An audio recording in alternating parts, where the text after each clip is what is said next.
어느 날 이상한 광고 하나가 눈에 들어왔습니다.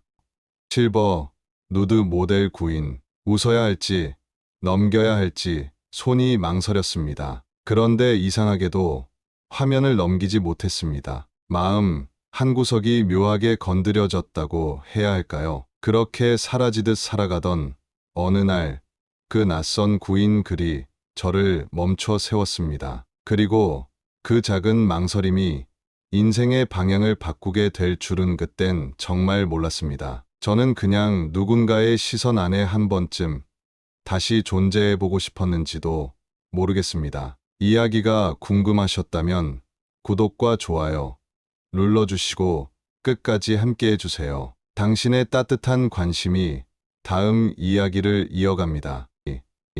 제가 모델이 될 줄은 꿈에도 몰랐습니다. 그 나이에 그런 제안이 올 거라곤 상상도 못했으니까요. 올해 72, 은퇴한 지는 벌써 7년이 지났습니다. 퇴직 직후엔 이것저것 해볼까 하는 생각도 있었지만 그저 그런 시간이었습니다. 이렇다 할 취미도 없고 특별한 모임도 없었죠. 자녀들은 외국에 나가 살고 있고 아내는 벌써 떠난 지 15년이 넘었습니다. 그렇게 혼자 남은 저는 어느 순간부터 시간의 흐름을 숫자로만 세기 시작했습니다. 해가 바뀌어도 특별할 것 없는 아침, 혼자 마시는 커피, 밥 대신 때우는 빵 한 조각, 뭔가 살아있다는 느낌이 잘 들지 않았습니다. 그날도 마찬가지였죠. 아침에 눈을 떴지만 어디 갈 곳도 특별히 할 일도 없었습니다. 그냥 스마트폰을 들여다보다가 낯선 광고 하나가 눈에 들어왔습니다. 실버 누드 모델 구인. 그림 작업에 참여하실 60세 이상 남성분을 모십니다. 경력 무관, 단 정중한 태도와 누드 촬영에 대한 거부감 없으신 분, 예술적 프로젝트에 진지하게 임해주실 분을 찾습니다. 뭐 이런 게 다 있나 싶었습니다. 사진 촬영이라니, 그것도 모델이라니, 웃음이 나올 법도 한데 이상하게도 화면을 넘기지 못하고 계속 읽게 되더군요. 초상권은 보호되며 촬영된 이미지는 순수 회화 작업에만 사용됩니다. 촬영 일정은 협의 후 진행되며 작업은 서울 종로구 한 아틀리에에서 진행됩니다. 소정의 모델료가 지급됩니다. 이상했습니다.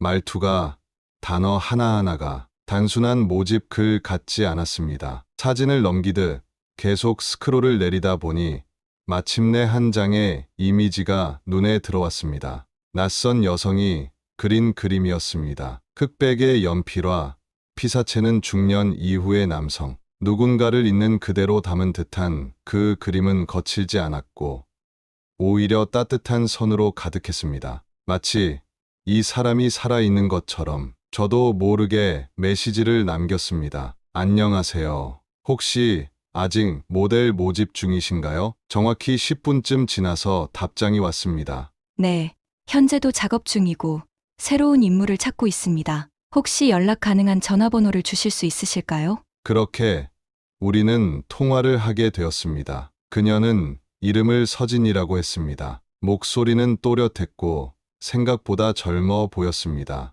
예술대학에서 회화를 전공하고 오랫동안 개인 작업을 해오다 이제는 주로 인물화를 그리고 있다고 했습니다. 본인의 작품 세계가 시간의 흔적을 담은 얼굴에 집중되어 있어서 시니어 모델을 자주 찾는다고 했습니다. 혹시 얼굴을 직접 뵙고 짧게라도 대화를 나눌 수 있을까요?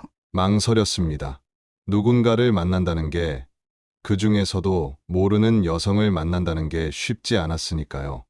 하지만 저도 느끼고 있었습니다. 누군가와 말이 통할 수 있는 순간이 필요하다는 거요. 약속은 그 주 금요일 오전으로 잡혔습니다. 장소는 서촌의 한 작은 갤러리 옆 작업실이었습니다. 종로통에서 살짝 골목으로 들어선 곳, 오래된 한옥을 개조한 듯한 아틀리에. 좁은 문을 밀고 들어서자 나무 바닥 특유의 삐걱거리는 소리와 함께 은은한 물감 냄새가 풍겨왔습니다.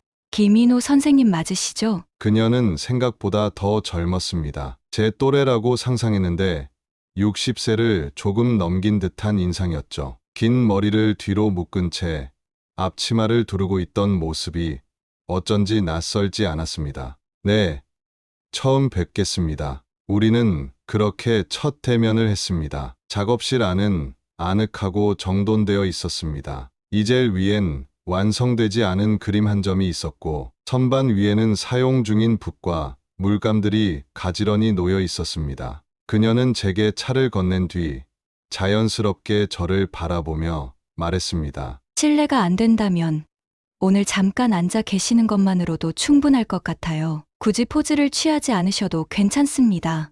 그냥 평소처럼 계시면 됩니다. 그 말이 이상하게 편안하게 들렸습니다. 조심스럽게 의자에 앉았습니다. 그녀는 제게 눈을 맞추며 물었습니다. 혹시 사진 촬영에 거부감은 없으세요? 예, 익숙하진 않지만 괜찮습니다. 그녀는 고개를 끄덕이며 말했습니다. 감사합니다. 제 작업은 사진보다는 스케치를 바탕으로 하지만 표정이나 눈빛은 사진으로 기억해두는 경우가 많거든요. 혹시 촬영해도 괜찮을까요? 저는 잠시 망설이다 고개를 끄덕였습니다. 그렇게 서진 씨는 제 앞에 카메라를 놓고 몇 장의 사진을 찍었습니다. 플래시 없이 조용히 셔터 소리만이 울렸습니다. 그날 저는 이상하게 오래 머물렀습니다. 차를 마시며 그녀의 작업 이야기, 그림 이야기, 삶에 대한 단상들을 들었습니다. 그 이야기들이 마치 오래전 잃어버린 언어처럼 느껴졌습니다. 다음 주쯤 다시 뵐 수 있을까요? 모델 요청을 드리는 게 아니라 오늘 선생님과의 시간이 좋아서요. 그녀의 말에 웃음이 나왔습니다. 그리고 그 순간 제가 오래 잊고 지냈던 어떤 감정이 가슴 한구석을 건드렸습니다. 기다림이 생긴다는 건 살아있다는 느낌이 든다는 거겠죠. 그날 이후 저는 다시 그녀를 만나기로 마음먹었습니다. 며칠 뒤 다시 그 작업실 문을 두드렸습니다. 제 나이 72에 누군가의 작업실을 반복해서 찾아갈 줄은 몰랐습니다. 그것도 모델 구인 공고를 보고 이렇게 차를 마시며 대화를 나누는 사이가 될 줄은요. 처음 전화 통화를 했을 때도 그랬지만 두 번째 만남에선 더 확실히 느꼈습니다. 서진 씨는 말수가 많지는 않지만 단정하고 조용한 사람이었습니다. 그날 작업실 안에는 잔잔한 클래식 음악이 흘러나오고 있었습니다. 세월의 자취가 묻어나는 나무 바닥, 캔버스 천이 반쯤 씌워진 이젤, 그리고 창문 너머로 들어오는 오후의 햇살, 어디 하나 허투루 두지 않은 공간이란 생각이 들었습니다. 작가 서진 씨는 제게 차를 내어주며 말했습니다. 촬영 전에 간단히 인터뷰만 진행하려고 해요. 불편하시면 안 하셔도 되고요. 저는 고개를 끄덕였습니다. 편하게 하셔도 됩니다. 궁금한 게 있으시면 답하겠습니다. 그녀는 노트를 꺼내 몇 가지를 물었습니다. 평소 일상은 어떤지, 건강 상태는 어떤지, 사진 촬영에 대한 경험이 있는지. 저는 제 일상 그대로를 이야기했습니다. 새벽에 일어나 아침 운동을 하고 조용히 아파트 단지 뒷산을 걷는 일. 체육 선생 시절에 학생들과 사진을 많이 찍긴 했지만 이렇게 누군가의 작업에 모델로 서보는 건 처음이라는 말도 했습니다. 혹시 벗는 것도 괜찮으신가요? 잠시 그녀의 말에 호흡이 멈췄습니다. 하지만 저는 담담하게 대답했습니다. 예술적인 작업이라면 괜찮습니다. 다만 제 몸이 모델로서 어떤 도움이 될 수 있을진 모르겠군요. 서진 씨는 제 말을 들으며 조용히 웃었습니다. 그 웃음엔 조롱이나 가벼움이 없었습니다. 그냥 순수한 안도와 감사가 담겨 있었습니다. 그날은 옷을 벗지는 않았습니다. 그저 조명이 어떤지, 공간이 적절한지 몇 가지 구도와 움직임을 테스트해 보는 정도였습니다. 저는 의자에 앉아 정면을 바라보는 자세와 등을 돌리고 앉는 자세로 천천히 움직였습니다. 그 사이사이 서진 씨의 카메라 셔터 소리가 아주 낮게 울렸습니다. 서진 씨는 별다른 말이 없었습니다. 하지만 렌즈 뒤에서 시선을 따라오는 느낌이 또렷했습니다. 무언가를 관찰하고 기록하고 간직하는 사람의 시선. 그건 낯설지 않으면서도 조심스러운 느낌이 들었습니다. 촬영이 끝난 후 저는 셔츠를 다시 여미고 물었습니다. 오늘 촬영은 괜찮았습니까? 서진 씨는 고개를 끄덕이며 말했습니다. 네, 선생님은 아주 단단한 느낌이 있으세요. 사진으로 담으면 그게 더 잘 보일 것 같아요. 단단하다. 그 말이 오래 남았습니다. 내가 살아온 시간이 그렇게 느껴졌다면, 그걸 누군가 알아봐 줬다면, 그거면 됐다는 마음이 들었습니다. 집으로 돌아가는 길, 가을 바람이 차창 너머로 불어왔습니다. 괜히 한 번 더 거울을 들여다보게 되더군요. 나이 들어가는 제 얼굴과 오래된 주름들을요. 다음 주에 다시 뵐게요. 그렇게 말한 서진 씨의 목소리가 귓가에 맴돌았습니다. 어쩐지 그 순간부터 다음 주가 조금 기다려졌습니다. 그날은 평소보다 조금 더 일찍 스튜디오에 도착했습니다. 문을 여니 서진 씨는 이미 작업복 차림으로 이젤 앞에 서 있었고 한 손에는 연필을 들고 있었습니다. 햇살이 유리창을 통해 길게 들어오고 있었고 그 안에서 서진 씨의 모습은 마치 정지된 장면처럼 고요하게 느껴졌습니다. 일찍 오셨네요. 그녀가 먼저 말을 건넸습니다. 목소리는 담백했고 저도 무심코 웃으며 고개를 끄덕였습니다. 오늘따라 잠이 일찍 깼습니다. 이곳이 편해서 그런가 봅니다. 서진 씨는 커다란 드로잉북을 넘기며 어제 작업했던 스케치를 확인하고 있었고 저는 준비된 의자에 앉아 자세를 잡기 전 조용히 물었습니다. 혹시 어제 스케치는 좀 마음에 드셨나요? 그녀는 눈을 떼지 않은 채 대답했습니다. 네, 선생님 때문에 조금 마음이 풀린 날이었어요. 작업이란 게 그렇잖아요. 마음이 무너지면 손이 말을 안 듣거든요. 그녀의 말에 고개를 끄덕였습니다. 저 역시 그런 날들이 많았습니다. 그 마음 저도 알아요. 운동장에서 아이들한테 소리치던 날은 대부분 제가 뭔가에 지쳐 있던 날이었어요. 서진 씨가 살짝 웃었습니다. 입꼬리가 올라가는 걸 보면서 저도 웃게 되었습니다. 선생님은 아이들이랑 참 잘 어울리셨을 것 같아요. 어색함이 조금씩 사라졌습니다. 자세를 잡고 몇 분이 지나자 그녀는 본격적으로 연필을 들어 저를 스케치하기 시작했습니다. 그날은 유독 시선이 자주 느껴졌습니다. 눈을 감고 있는데도 그녀의 시선이 제 손끝이나 눈가에 오래 머무는 것이 느껴졌습니다. 말없이 서로의 거리를 잰다는 느낌이 들었습니다. 혹시 피곤하시면 말씀 주세요. 그녀가 조심스럽게 말했습니다. 괜찮습니다.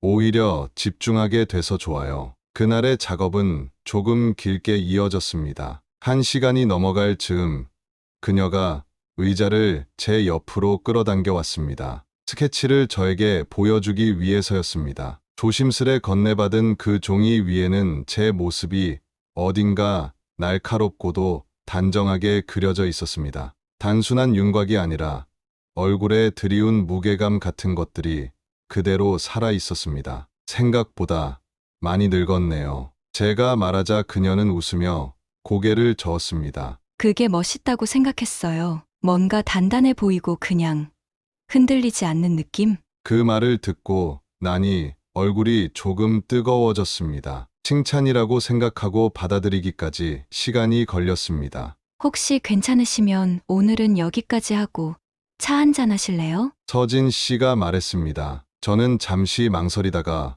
고개를 끄덕였습니다. 좋습니다. 마침 목도 마르고 있었어요. 주방 쪽 작은 탁자에 마주 앉아 그녀가 건넨 따뜻한 국화차를 마셨습니다. 차향이 조용히 퍼지는 동안 그녀는 말없이 저를 바라봤고 저는 조심스럽게 물었습니다. 이런 작업 오래 하셨나요? 그녀는 고개를 끄덕였습니다. 그림은 계속 그렸지만 누드 모델 작업은 3년 전부터 시작했어요. 아마추어였을 때보다 지금이 훨씬 외롭지만 더 정직해진 느낌이에요. 그래서 모델도 정직한 사람이었으면 좋겠다고 생각했고요. 그녀의 말이 마음속에 남았습니다. 정직한 사람, 정직한 몸. 그건 단순히 누군가에게 무언가를 보여주는 것이 아니라 감추지 않는다는 뜻일지도 모른다고 생각했습니다.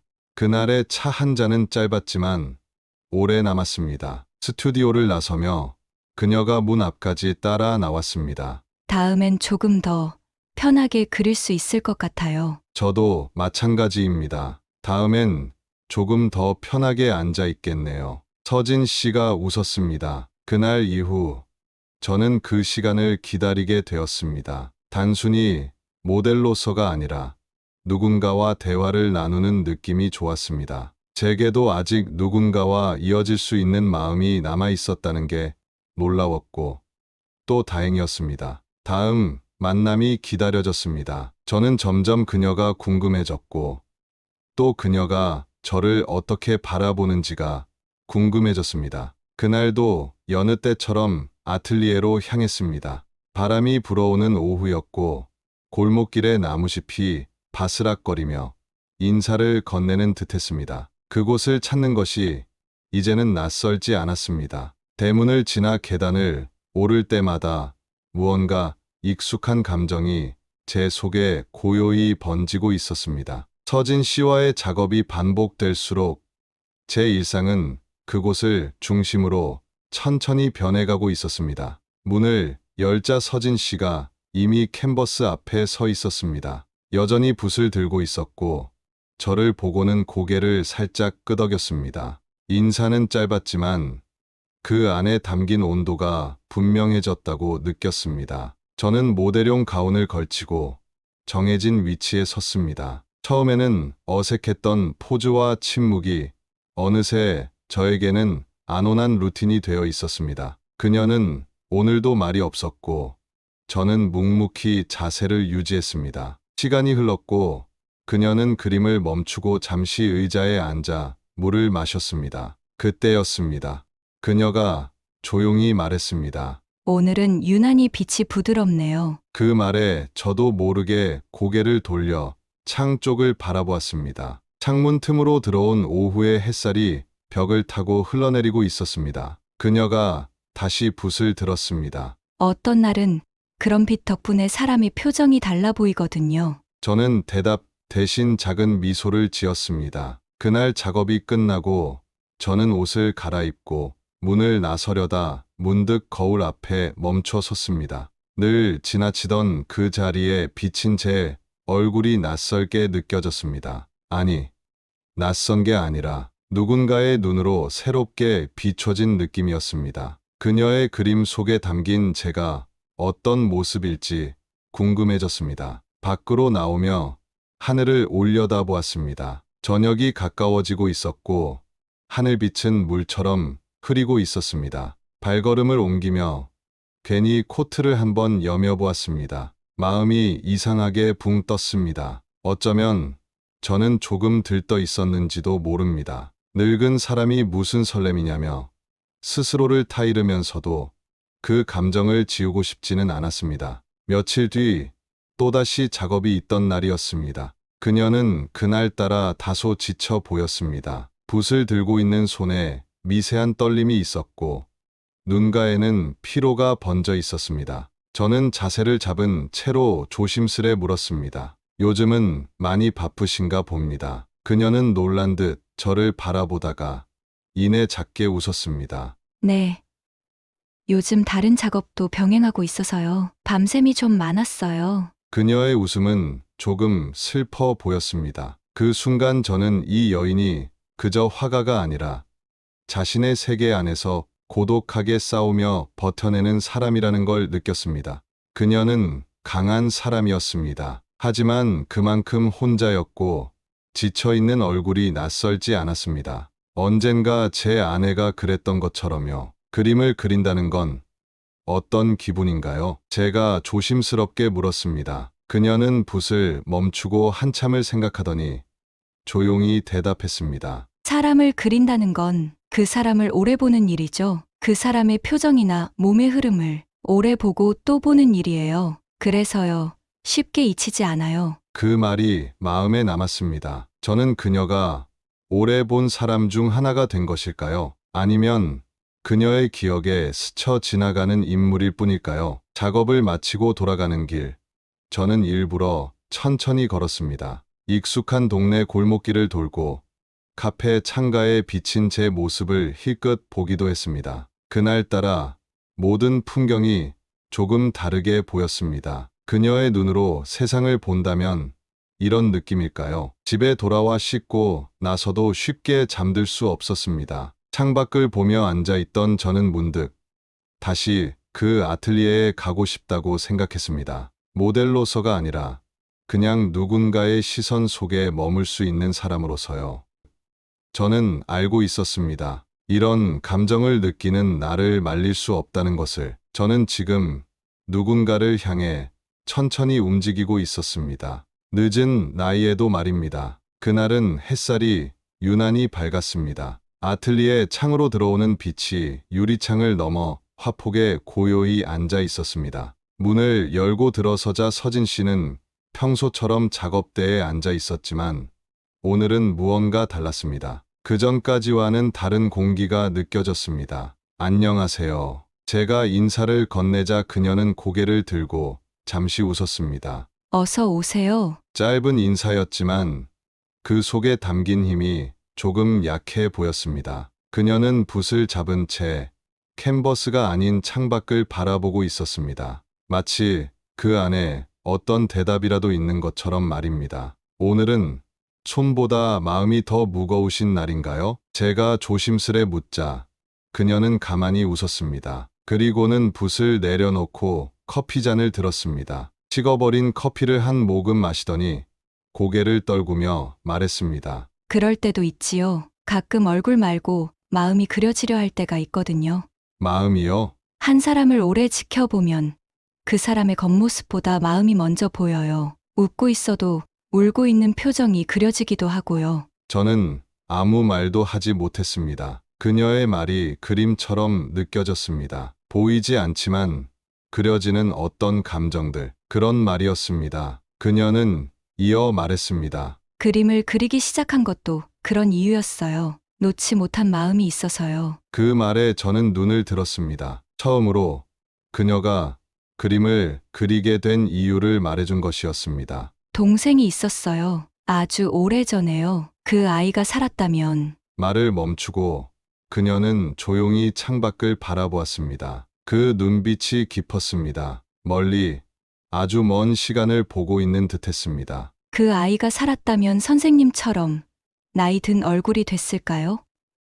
가끔 그런 상상을 해요. 그녀는 조용히 웃었습니다. 하지만 그 웃음 뒤에 있는 슬픔은 오래된 물감처럼 번져 나갔습니다. 고등학생 때였어요. 제 동생은 자주 학교를 빠졌어요. 조용한 성격이었고 또 유독 좋아하던 선생님이 있었죠. 체육 선생님이셨어요. 그분만 보면 그 아이 얼굴이 밝아졌어요. 제 심장이 움찔했습니다. 이유를 알 수 없는 떨림이었습니다. 이상하죠?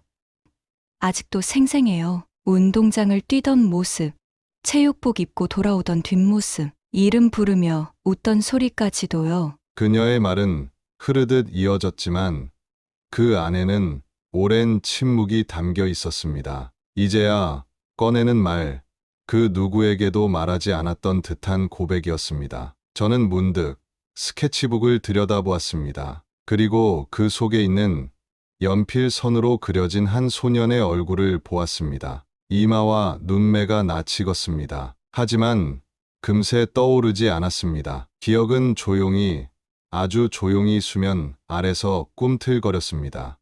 서준.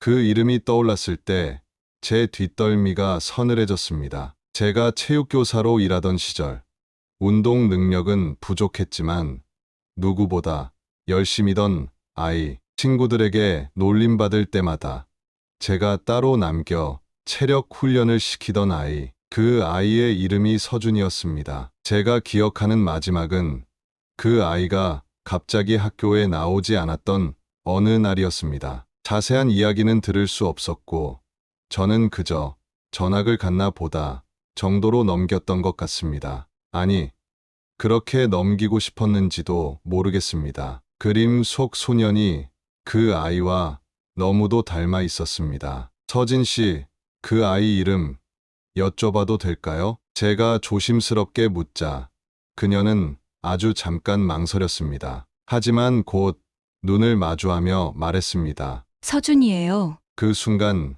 제 안에서 오래된 무언가가 깨졌습니다. 이름 하나로 붕괴되는 감정이 있다는 걸 그때 처음 알았습니다. 선생님, 괜찮으세요? 서진 씨의 목소리가 들려왔지만 저는 대답하지 못했습니다. 제 안에서 너무 많은 기억들이 한꺼번에 떠오르고 있었기 때문입니다. 그날 작업은 시작되지 않았습니다. 그녀도 저도 그럴 수 없었습니다. 창밖으로 해가 지고 있었고 아틀리에 안은 조용했습니다.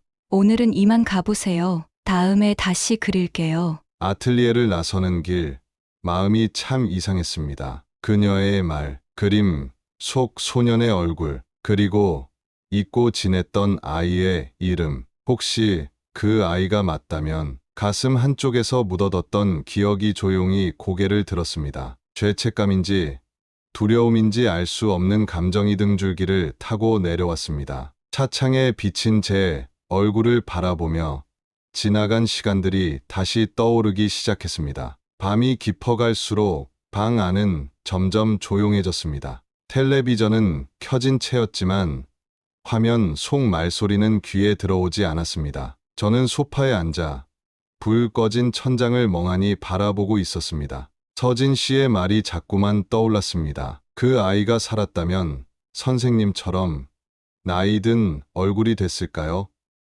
그 한마디가 묘하게 가슴속을 건드렸습니다. 문득 오래전 한 아이의 얼굴이 떠올랐습니다. 운동장 한쪽, 체육복을 입고 조심스럽게 공을 차던 아이. 주변 아이들과 잘 어울리진 못했지만 체육 시간만큼은 누구보다 밝았던 아이였습니다.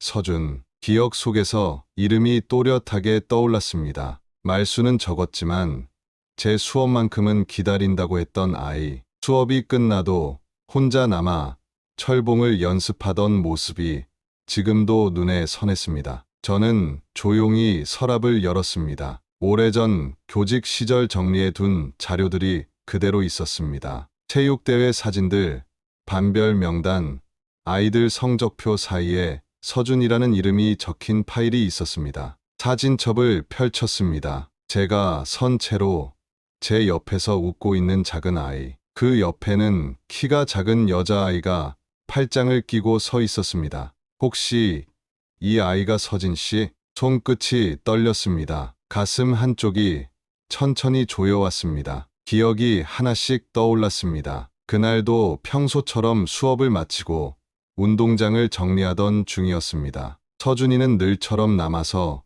연습을 하고 있었죠. 제가 가봐라라고 말했을 때 아이는 쑥스러운 얼굴로 웃었습니다. 그리고 그게 마지막이었습니다.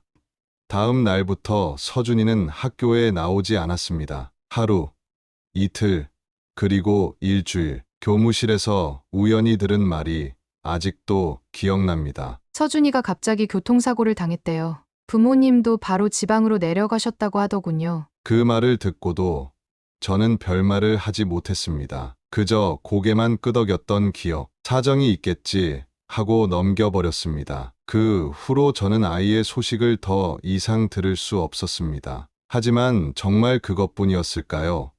제가 선생이라는 사람이 아이의 이상 신호를 무시했던 건 아닐까요? 서준이는 자주 조퇴했고 결석도 많았습니다. 체육 시간이 아니면 늘 조용히 있었고 무언가 고민이 있는 듯한 표정도 많았습니다. 그 표정들을 저는 왜 제대로 들여다보지 못했던 걸까요? 그게 제 책임이었을까요? 지금까지는 아니라고 생각해왔지만 서진 씨의 말을 들은 이후부터 저는 스스로에게 확신할 수 없었습니다. 그림 속 소년의 눈을 보며 문득 그런 생각이 들었습니다. 그 아이가 맞다면 제가 여기에 있어도 되는 걸까요? 다시 그 시절과 마주해도 괜찮은 걸까요? 잠시 후 핸드폰이 울렸습니다. 알림이 아닌 문자 한 통이었습니다. 선생님, 오늘은 안 오시나요?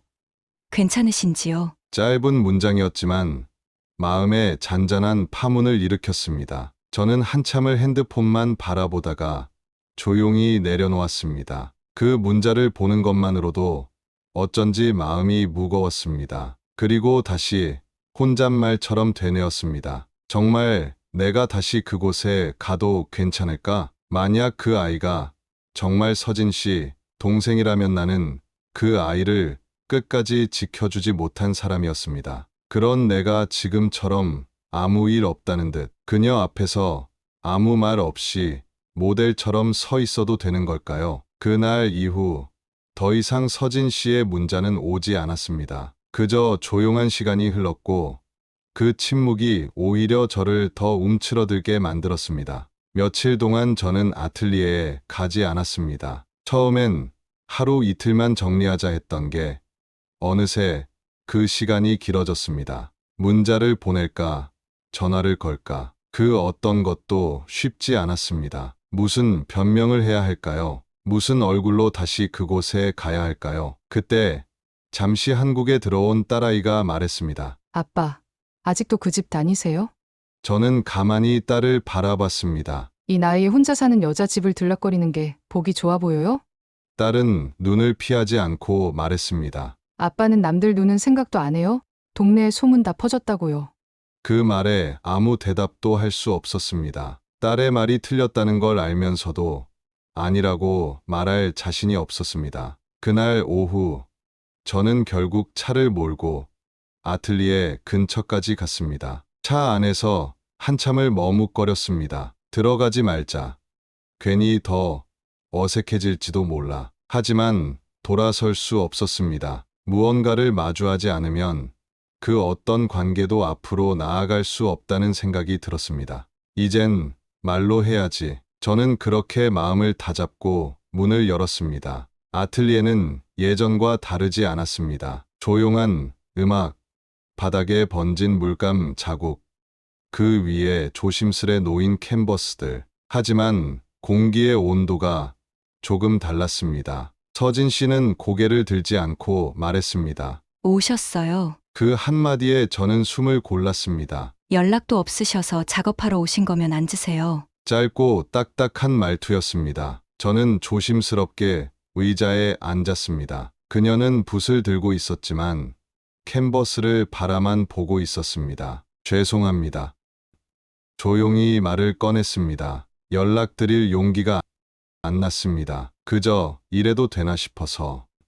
서진 씨는 고개를 들었습니다. 눈빛은 차분했지만 그 안에 오래된 침묵이 자리 잡고 있었습니다. 선생님이 안 오신 며칠 동안 이런 말들을 들었어요. 그녀는 손에 쥔 붓을 천천히 내려놓았습니다. 그 집에 남자가 들락거린다더라. 둘이 그렇고 그런 사이라며 그 말을 처음 들었을 땐 웃으려 했어요. 근데 선생님이 며칠째 안 오시니까 그녀는 말을 멈췄습니다. 제가 뭘 착각했나 싶더라고요. 저는 그녀를 바라보다 조용히 고개를 숙였습니다. 저도 들었습니다. 집에서요. 딸이 그러더군요. 그 집 여자 혼자 산다는데 왜 아버지가 자꾸 드나드냐고요. 그 얘기를 들었을 땐 그냥 넘어가려 했는데 오늘 여기 와서 서진 씨 표정을 보니 그 말이 자꾸 떠오릅니다. 서진은 작게 숨을 내쉬었습니다. 역시 다 똑같았네요. 그런 눈으로 보셨던 거예요. 결국엔 아닙니다. 조금 더 힘을 담아 말했습니다. 그렇게 보지 않았습니다. 단 한 번도.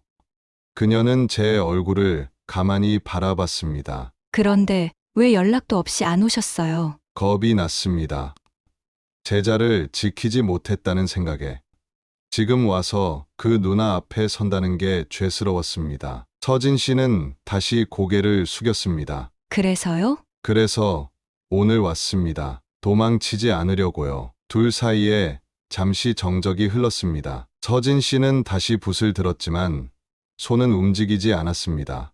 오늘은 그냥 작업만 하죠. 짧은 말이었지만 모든 게 담겨 있었습니다. 그녀는 말없이 붓질을 시작했고 저는 가만히 앉아 그 시간을 함께했습니다. 우리는 한참 동안 아무 말도 하지 않았습니다. 그날의 아틀리에는 이상하리만치 조용했고 그래서 더 오래 기억에 남았습니다. 그날 이후 우리는 며칠을 더 같은 자리에서 마주했습니다. 붓질과 포즈, 짧은 인사말이 전부인 날들이었지만 아주 조금씩 걸음을 맞춰가는 과정이었습니다. 서진 씨는 예전처럼 그림 설명을 하지 않았고 저 역시 묻지 않았습니다. 하지만 그녀의 붓이 살짝 멈출 때면 저도 모르게 자세를 다시 세우곤 했습니다. 제 어깨에 빛이 번지면 그녀는 가끔 고개를 들고 입꼬리를 아주 조금 말아 올렸습니다. 그 미소가 다 잊은 듯 보여 더 아렸습니다. 며칠 뒤 평소보다 조금 이르게 도착한 날이었습니다. 작업실 문을 열자 서진 씨는 창가에서 물을 끓이고 있었습니다. 잠시만요. 오늘은 따뜻한 걸로 드릴게요. 그녀는 제가 무얼 말하기도 전에 지난 국화차 한 잔을 내밀었습니다. 감기 기운 있으신 것 같아서요. 아무렇지 않은 듯 말했지만 그 말에 저는 가만히 시선을 피했습니다. 감사합니다. 컵을 받으며 그렇게 말했지만 손끝은 잠시 머뭇거렸습니다. 그녀가 여전히 저를 바라보고 있다는 사실이 믿기지 않아서 목이 더 따끔해졌습니다. 작업이 시작된 후 오늘따라 분위기는 유독 조용했습니다. 서진 씨는 캔버스를 바라보다가 한참 뒤에야 붓을 들었습니다. 그녀의 시선은 제 얼굴에 오래 머물렀고 붓은 천천히 망설이다 움직이기 시작했습니다. 그러다 어느 순간 그녀가 조용히 입을 열었습니다. 저 그날 이후로도요. 사람들이 이런저런 말을 해요. 그 남자 또 오냐. 조심하라고. 그녀는 고개를 떨구며 작게 한숨을 내쉬었습니다. 처음엔 화가 났어요. 왜 남의 일이 그들 입에 오르내리는지도 모르겠고 그런 얘기를 들으면서도 아무 말도 못하는 제가 스스로 자존심 상했거든요. 저는 붓끝을 바라보다 조용히 눈을 감았습니다. 근데 문득 그런 생각이 들더라고요. 왜 나는 나를 위해선 그렇게 단단하지 못했을까? 그녀는 고개를 들고 저를 바라보았습니다. 그 눈빛은 흔들리고 있었고 그 속엔 한 사람을 향한 오래된 질문이 담겨 있었습니다. 선생님은요? 누굴 위해 오셨어요? 그날 저는 한순간 숨이 막히는 듯했습니다. 정확히 언제부터였을까요? 그날 그 아이의 얼굴보다 서진 씨의 표정을 먼저 떠올렸던 건 당신 때문이었던 것 같습니다. 서준이 아니라 당신을 보기 위해 왔습니다. 제 말에 그녀는 조금 놀란 듯 고개를 돌렸습니다. 하지만 곧 다시 저를 바라보았습니다. 그럼 다음엔 꼭 말씀 주세요. 괜히 혼자 기다리게 하지 마시고요. 입꼬리가 아주 조금 말려 있었습니다. 그 말은 가벼운 농담처럼 들렸지만 그 속에는 기다림과 용서 그리고 다시 믿어보려는 마음이 함께 담겨 있었습니다. 네, 약속하겠습니다. 작업이 끝나고 돌아서려던 순간 서진 씨가 조용히 말했습니다. 오늘은 나쁘지 않았네요. 그 짧은 한마디가 제게는 긴 겨울 끝에 핀 첫 꽃 같았습니다. 나는 말없이 고개를 숙여 인사했습니다. 아무 말도 하지 않았지만 그날의 발걸음은 그 전보다 훨씬 가벼웠습니다. 작업실 문을 열자 익숙한 냄새가 먼저 반겼습니다. 물감 냄새, 마른 캔버스, 그리고 따뜻한 차 향. 서진 씨는 캔버스 앞에 앉아 있었습니다. 평소보다 조금 더 정돈된 옷차림, 붓 끝은 물감에 살짝 적셔져 있었지만 그녀의 손은 움직이지 않았습니다. 오셨네요. 그녀는 고개를 들지 않은 채 말했습니다. 말투는 평소와 비슷했지만 그 속에 담긴 숨결이 다르게 들렸습니다. 저는 조용히 자리에 앉았습니다. 그녀는 붓 대신 저를 가만히 바라봤습니다. 오늘은 작업 안 하시나요? 제 말에 그녀는 잠시 웃었습니다. 네, 그릴 수가 없어서요. 지금은 말이 먼저일 것 같아서요. 그녀는 붓을 내려놓고 컵을 들었습니다. 어제 밤새 생각했어요. 선생님이 한 말 제 동생이 아니라 저 때문이었다고.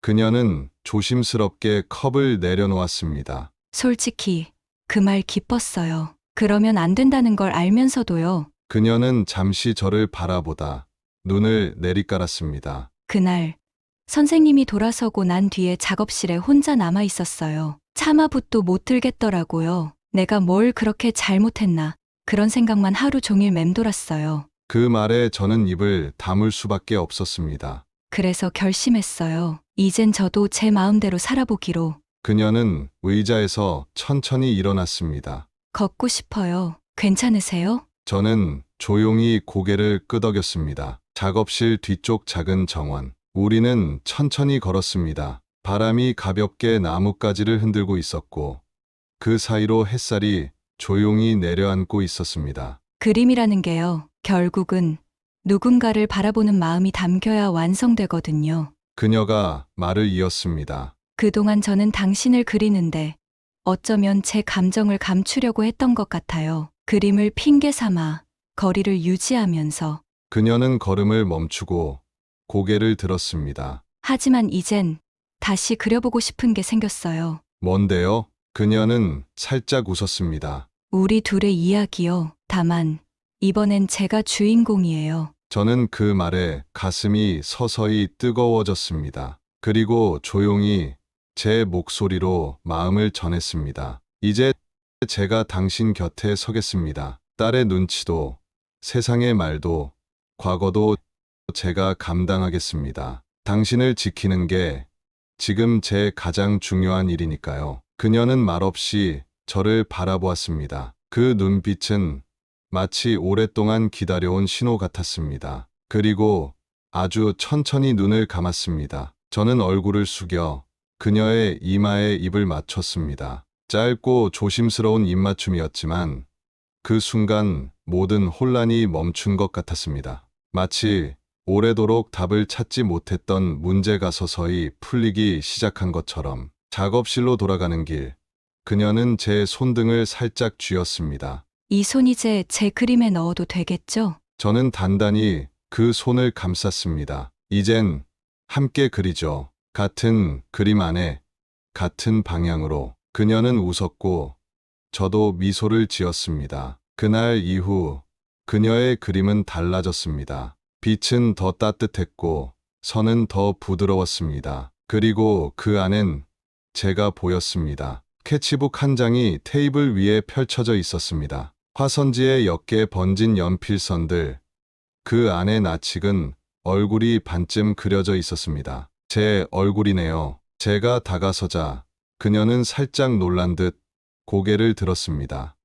미리 보여줄 생각은 없었는데요. 볼을 만지작거리며 웃는 그녀의 얼굴엔 어딘가 쑥스러움이 묻어 있었습니다. 아침부터 이렇게 진지하게 그리시니까 저도 괜히 거울이라도 보고 왔어야 했나 봅니다. 괜찮아요. 전 그냥 지금 그대로가 좋아요. 서진 씨는 다시 고개를 숙였습니다. 하지만 이번엔 스케치북이 아닌 제 손을 바라보며 말했습니다. 그 손 요즘 자주 보고 싶어져요. 이상하죠? 예전엔 그저 모델의 손이었는데. 그럼 오늘은 그림 모델 말고도 다른 역할 하나 추가하시죠. 다른 역할이요? 짐꾼 겸 점심 배달부, 그리고 저녁 데이트 상대. 그녀가 웃었습니다. 그 역할 제법 마음에 드는데요. 점심은 작업실 근처 김밥 천국이었습니다. 둘 다 말이 없었지만 음식은 하나둘 사라졌고 된장국에 밥을 말아먹는 그녀의 모습이 괜히 정겨웠습니다. 왜요? 묘사하실 건가요?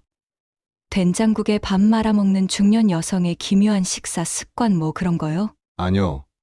그냥 보기 좋아서요. 이런 모습은 화폭에 담기 힘들 테니 눈으로라도 담아야죠. 그럼 저녁엔 좀 더 멋있게 먹어야겠네요. 고기라도 구워야 하나? 식사보다도 그냥 오늘 하루 종일 함께 있다는 게 좋습니다. 그 말에 그녀는 젓가락을 내려놓고 조용히 말했습니다.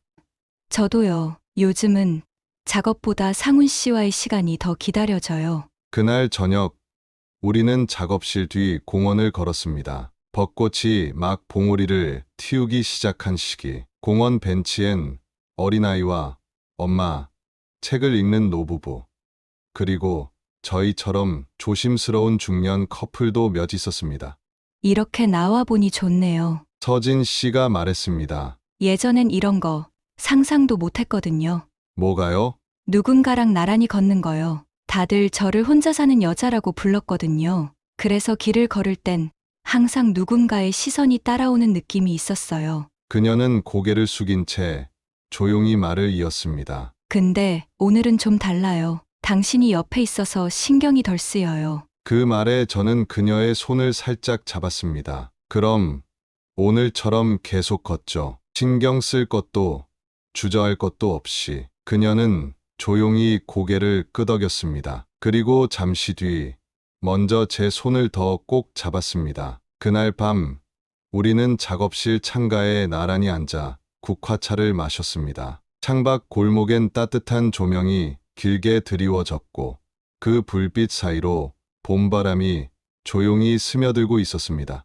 오늘 하루 어땠어요? 그녀가 물었습니다. 좋았습니다. 봄볕도 좋고 김밥도 좋고 당신도 좋았고요. 셋 중에 뭐가 제일 좋았어요? 저는 잠시 생각하다가 말했습니다. 하나만 고르긴 어렵네요. 오늘은 셋이 다 어울려서 더 좋았던 것 같아요. 그녀는 웃으며 컵을 내려놓았습니다. 그리고 조용히 말했습니다. 그럼 내일은 뭐 하고 싶으세요? 저는 그녀를 바라보며 천천히 대답했습니다. 내일도 오늘처럼만 좋으면 좋겠습니다. 당신이 옆에 있고 내가 할 일이 있고 그 하루를 같이 나눌 수 있다면 그걸로 충분해요. 다음 날 그녀는 늘 그랬듯 정원 어귀에서 기다리고 있었습니다. 고양이가 다녀간 듯 정원 흙은 말끔히 고르고 돌 사이엔 들꽃이 고개를 내밀고 있었습니다. 오늘은 여기부터 시작할까요? 그녀의 말에 저는 말없이 고개를 끄덕였습니다. 서진 씨는 붓 대신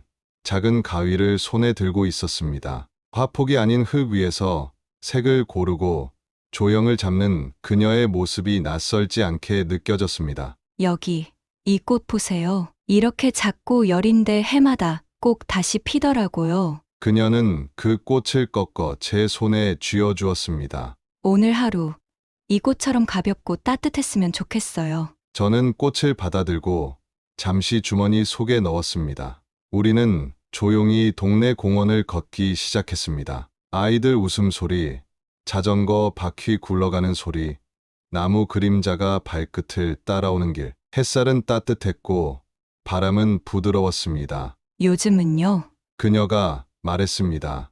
아무것도 하지 않아도 좋다는 걸 처음 알았어요. 말 없이 걷는 것도, 괜히 웃는 것도 다 괜찮더라고요. 저도 그렇습니다. 이 길이 어디로 이어지는지보다 누가 옆에 있느냐가 더 중요하단 걸 이제야 압니다. 그때 저는 걸음을 멈추었습니다. 조금 전 그녀가 건넨 들꽃을 꺼내 조심스럽게 줄기를 돌돌 말아 하나의 고리로 만들었습니다. 서진 씨, 그녀가 제 쪽으로 몸을 돌렸을 때 저는 그 꽃반지를 그녀 손가락에 살며시 끼워 주었습니다. 이 손 앞으로는 제가 더 자주 잡겠습니다. 늘 옆에 있을게요. 그러니까 제 곁에 있어 주시겠어요? 그녀는 제 손을 바라보다 살짝 웃으며 고개를 끄덕였습니다. 햇살 아래 꽃반지가 반짝였습니다. 조금은 투박하고 쉽게 시들지도 모르지만 지금 이 순간만큼은 어떤 보석보다 아름다웠습니다. 며칠 후 우리는 작은 예식장을 빌렸습니다. 하객은 많지 않았습니다. 서진 씨의 몇몇 지인들과 제 오랜 친구 한 사람. 그녀는 단아한 베이지빛 원피스를 입고 머리엔 작은 들꽃 하나를 꽂았습니다. 줄에도 사회도 없었지만 모두가 웃고 있었고 우리는 서로의 손을 꼭 잡은 채 짧지만 따뜻한 맹세를 나눴습니다.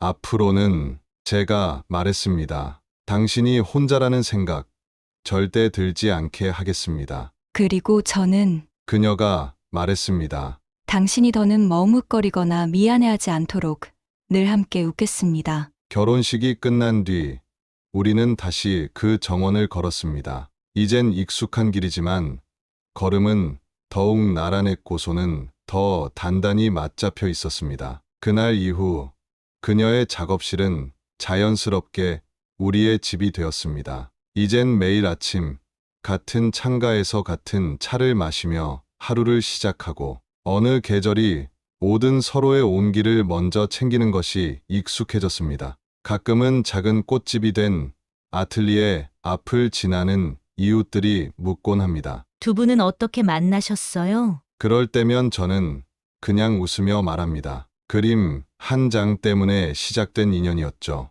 그날 이후 제 인생은 다시 그려지기 시작했습니다. 그리고 이제 저는 매일 아침 그녀의 웃음으로 하루를 시작합니다. 계절이 바뀌어도 삶이 흔들려도 우리는 나란히 같은 방향으로 걸어가기로 했습니다. 이것이 바로 제 인생 후반부에 찾아온 사랑 이야기였습니다. 들어주셔서 감사합니다.